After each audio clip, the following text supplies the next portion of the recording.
আজকে তোমাদের দেখাতে চলেছি বাংলাদেশের নাহিদ ইসলাম, যে এনসিপির নেতা। সে আমাদের পশ্চিমবাংলায় বিজেপি সরকার আসার পর যে সমস্ত কাণ্ড কারখানা বাংলাদেশ থেকে আসছে, এবং তারও একটা বক্তব্য ভাইরাল হয়েছে। ঠিক আছে, সেই বক্তব্যটা তোমরা ভালো করে শুনবে, আমি ভিডিওটা অ্যাড করে দেবো এবং তার এগেনস্টে তোমাদের বোঝাবো বা বলবো যে কি কারণের জন্য বাংলাদেশ থেকে এরম প্রতিক্রিয়া আসছে। মোটামুটি সবাই আইডিয়া করতে পারবে। যাই হোক, খবরটা দেখো, তোমরা সবাই ভালো করে শোনো। পশ্চিম বাংলায় খুব সাম্প্রতিক সময়ে একটি নির্বাচন হয়েছে। বাংলাদেশের পার্শ্ববর্তী এলাকা হিসেবে পশ্চিমবঙ্গ আমাদের জন্য অত্যন্ত গুরুত্বপূর্ণ। সেই নির্বাচন তাদের অভ্যন্তরীণ বিষয়, কিন্তু নির্বাচন নিয়ে আমরা এই জন্য কোনো কথা বলতে চাই না। কিন্তু আমরা দেখেছি নির্বাচনের আগে কয়েক লাখ ভোটারের নাগরিকত্ব কেড়ে নেওয়া হয়েছে, তাদেরকে ভোটদান থেকে বিরত রাখা হয়েছিল। তাদের অধিকাংশ ছিল মুসলমান এবং মতুয়া সম্প্রদায়ের। এবং আমি সংসদে ওইটা বলেছি, আমরা বলেছি এই যে মুসলমানদেরকে সেখানে নির্যাতন করা হচ্ছে, তাদের ভোটাধিকার কেড়ে নেওয়া হচ্ছে, এটার প্রভাব বাংলাদেশেও পড়বে। এবং নির্বাচনের পরেও সেখানে মুসলিম নির্যাতন হচ্ছে, মতুয়া দলিত সম্প্রদায় সংখ্যালঘু সম্প্রদায়ের উপর নির্যাতন করা হচ্ছে। আমরা একটা কথা সুস্পষ্টভাবে বলতে চাই, আপনাদের উদ্দেশ্যে বলতে চাই, পশ্চিমবঙ্গের এই নির্বাচনের ফলাফলের পরে বাংলাদেশের দায়িত্ব অনেক বেড়ে গিয়েছে। বাংলাদেশকে দায়িত্বশীল আচরণ করতে হবে।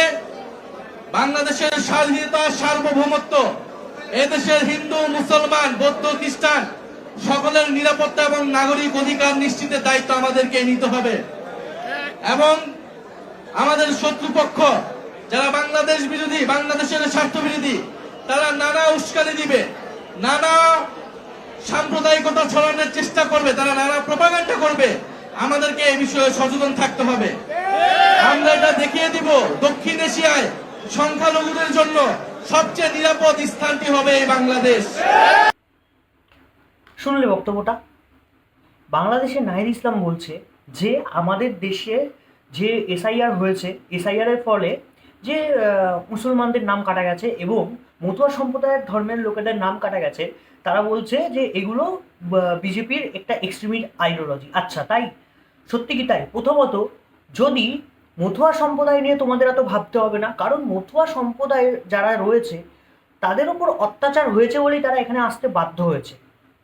ঠিক আছে, নাহলে স্বাধীনতার পর বাংলাদেশে আজকে 2% থেকে 7% হিন্দু জাতি না থাকে, যেটা স্বাধীনতার মানে 71-এ স্বাধীনতার পর যেটা ছিল 20 থেকে 30%-এর কাছাকাছি, সেই সংখ্যাটা আজ কমে এসছে প্রায় 7%-এর কাছাকাছি।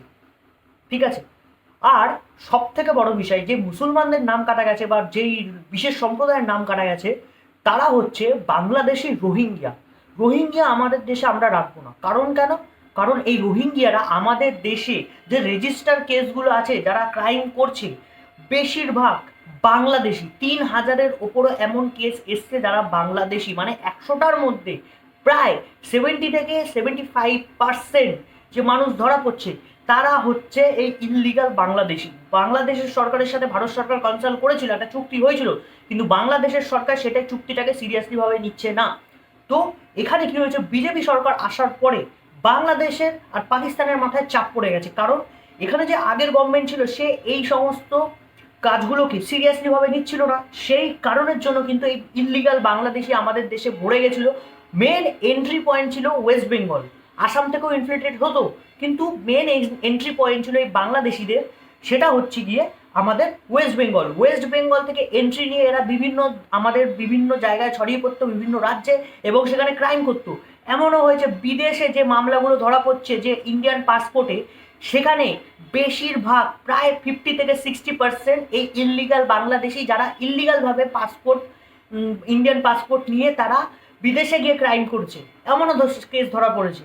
তো এই কারণের জন্য বিজেপি সরকার, মানে একটা ন্যাশনালিস্টিক সরকার, এই রাজ্যে আসার দরকার ছিল। আর আসলেও কথা হচ্ছে যে বাংলাদেশিদের চাপ লাগবে না কেন? কারণ এই ইললিগাল বাংলাদেশিগুলোকে ঢুকানোর পেছনে বাংলাদেশের বিজেপি এবং বাংলাদেশের গভর্নমেন্টের অনেক বড় হাত রয়েছে, অনেক বড় হাত রয়েছে। যারা আমাদের দেশে যে সমস্ত পলিটিক্যাল পার্টি এই সমস্ত ইললিগাল ইমিগ্রেন্টসের ভোটের ভরসায় নিজেদেরকে বিক্রি করে দিয়েছে, এটা বলতে বাধ্য হচ্ছে, বিক্রি করে দিয়েছে। ন্যাশনাল সিকিউরিটি এরা না এন বোঝে না এস বোঝে। তো এই কারণের জন্য আজকে আমাদের দেশে এটা বলতে বাধ্য হচ্ছি যে আমাদের দেশের খেয়ে দেশের পরে মানে গদ্দারের সংখ্যা বেশি হয়ে গেছে। অপারেশন সিন্দুরে আমরা দেখেছি কি পরিমাণে অপারেশন, যখন আমাদের পেহেলগামে অ্যাটাকটা হলো, সেই পেহেলগামে অ্যাটাকে যারা পোস্ট করছিল, সমবেদনা জানাচ্ছিল, সেই পোস্টগুলোতে কি লেভেলের হাহা রিয়াক্ট দিয়েছে এই বাংলাদেশি আর আমাদের দেশে থাকা কিছু মানুষ। তো যেই মানুষগুলো আমাদের দেশে থেকে হাহা রিয়াক্ট দিয়েছে, সেই মানুষগুলো আমাদের দেশের নয়, সেই মানুষগুলো বাংলাদেশি, যারা 2000 সালের পর থেকে এবং 2011-র পর থেকে আমাদের দেশে ঢুকেছে। তো মোটামুটি বাংলাদেশের এই নাহিদ ইসলাম যে বক্তব্যটা রাখছে, যে বলছে যে তা আমরা বাংলাদেশি নেব, মানে আমরা ওই মুসলমানদের পাশে আছি, তোমাদের ভাইদের পাশে তোমাদেরই থাকতে হবে।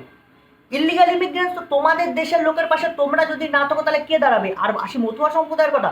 মতুয়া সম্প্রদায় একটা বিশেষ মতুয়া সম্প্রদায় তোমাদের দেশের মাইনরিটি, তোমাদের দেশের মাইনরিটিদের উপর অত্যাচার হচ্ছে বলেই আমরা সিএ অ্যাক্ট এনেছি।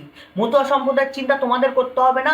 মতুয়া সম্প্রদায়কে বলা হয়েছে যে তারা সিএ এর আন্ডারে আমাদের দেশের নাগরিকত্ব পাবে, কিন্তু যে সমস্ত লাখ লাখ কোটি কোটি রোহিঙ্গিয়া ঢুকে রয়েছে তাদেরকে তোমাদের দেশে নিতে বাধ্য, তোমরা নিতে বাধ্য। যদি তোমরা না নাও তাহলে কিন্তু ডিপ্লোম্যাটিক চ্যানেলে তোমরা কিন্তু সাইড লাইন হবে। আর যদি ভাবো যে ও কোনো ব্যাপার না, আমরা বুঝে নেবো, চায়নার সাথে পাকিস্তানের সাথে হাত মিলিয়ে আমরা কাজ করে নেবো, এটা তোমাদের ভুল ধারণা। এটা তোমাদের ভুল ধারণা, কারণ এই যে গভর্নমেন্ট এসছে, এই গভর্নমেন্ট কিন্তু অন্য লেভেলের গভর্নমেন্ট। তোমরা চিন্তা করতে পারছো না এটা কী লেভেলের কাজ করবে। মোটামুটি বিহার, উড়িষ্যা, ইউপি এইগুলোকে একটু অ্যানালাইজ করো, তাহলে বুঝতে পারবে। চুপচাপ নিজেদের দেশের লোককে নিজেদের দেশে নিয়ে নাও। আর যদি বলো না আমরা দেখে নেবো, আমরা 17 কোটি ঝাঁপিয়ে পড়বো, বাংলাদেশের 17 কোটি মানুষই তোমাদের কথার বুড়বক হয়ে আসবে না। আর দ্বিতীয়ত, তোমরা যদি ঝাঁপাও, তোমাদের নিজের পায়ে নিজেই কুড়ুল মারবে। আশা করি বন্ধুরা তোমাদের এই ভিডিওটা ভালো লাগলো। ভালো লাগলে চ্যানেলটাকে সাবস্ক্রাইব করে দাও। ততক্ষণের জন্য জয় হিন্দ, বন্দে মাতরম।